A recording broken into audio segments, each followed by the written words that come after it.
Hey friends, welcome back to my channel. Today I wanted to share with you guys my tips for how to have success and just a really easy, good enrollment period.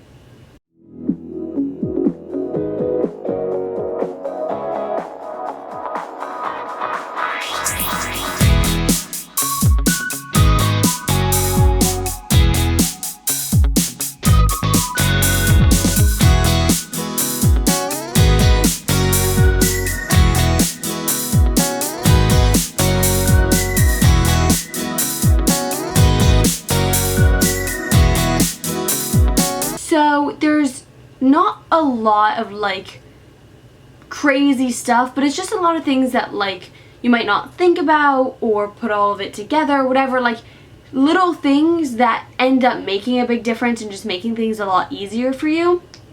So the first thing I would do, first of all, it'll depend on if this is your first semester in college or if you're already in college. That will change things a little bit, but not too much.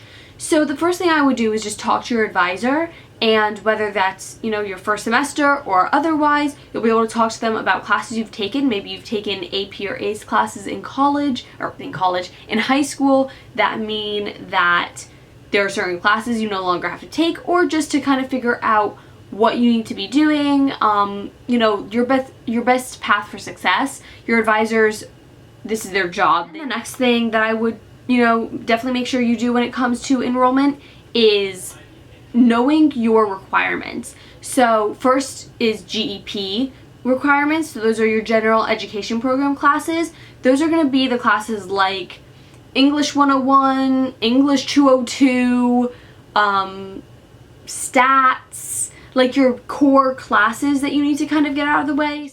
I don't know if every school has this. UCF does. It's called your night audit, and that's basically they list all of the requirements you have, the classes you've taken, how many credits you still need towards a certain requirement, all of that kind of information.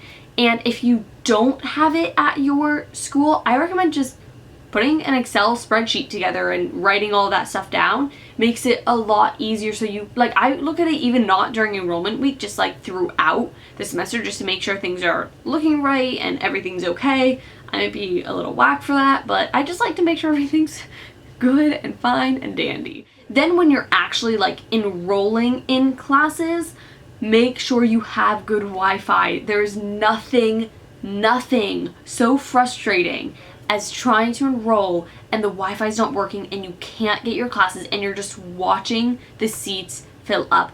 Make sure your Wi-Fi is good. Make sure you've got good connection. You're in a good spot. Make sure it's not worth that moment of realizing that you're not going to get into the classes you want.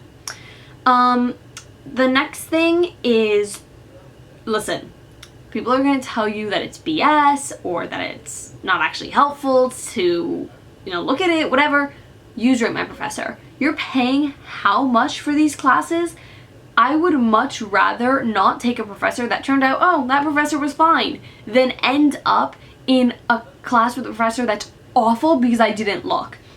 Take the Rate My Professor or whatever with a grain of salt. Listen, people get nitpicky for no reason. People don't like one thing the professor said and now they hate their professor. Take them with a grain of salt. Pay attention to when different reviews are posted. I've noticed sometimes there's a lot of negative reviews for a professor 4 or 5 years ago, but most of the reviews 1 to 2 years ago are great or even just fine. And you can see that, okay, this professor's improved, and that really does tell you a lot.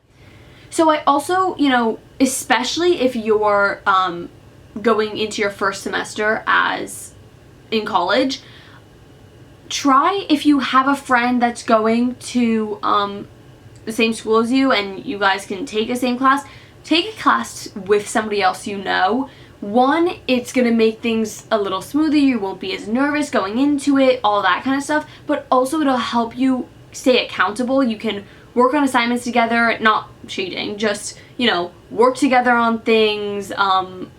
You can sit in the library together and work on the same assignment, so that way you have a buddy or somebody to make sure you get to class, or to remind you of due dates that you might have forgotten. All that kind of stuff, especially your first semester, it makes it a lot easier just going through a little bit with somebody, even if it's just one class. And on top of that, it's just nice to have somebody who understands exactly what you mean when you say, oh my god, I can't believe I have to do this assignment. They are right there in the same boat with you. And then the last thing is times. Pay attention to what times your class is for, what days. If you have a conflict, you need to know that when you choose the time for your class. Don't, have something that conflicts and then you're screwed. And on top of that, making sure that you have enough time between one class and another to get there. I mean, I can't necessarily, take 2 classes 15 minutes apart on opposite sides of campus. I probably won't make it. But if they're 15 minutes apart and 3 buildings apart, I should be fine. So pay attention to location and times to make sure you have time to get between one class and the other. And when are you going to be working your best? Do not set for an 8 a.m. class if you're not a morning person, especially not your first semester when you don't know what college will look like for you. Maybe when you get to college, you start to just become more of a morning person, or you're fine waking up early, but don't set that before you know you can do it. And you have a really unique, opportunity in college where you can take a class at 7 o'clock at night if that's your ideal time. But overall, it's just pay attention to, what you're choosing. And it can seem really overwhelming, especially when, all of it is happening all at once. But remember, add drop exists. There's time if you just make a mistake and you gotta start over with something. There is that. And that is all of the tips that I have. Let me know if you have any more questions in the comment section down below. I will be happy to answer them. And let me know what other videos you'd like to see on my channel. Thank you guys so much for watching. I'll see you next week. Bye!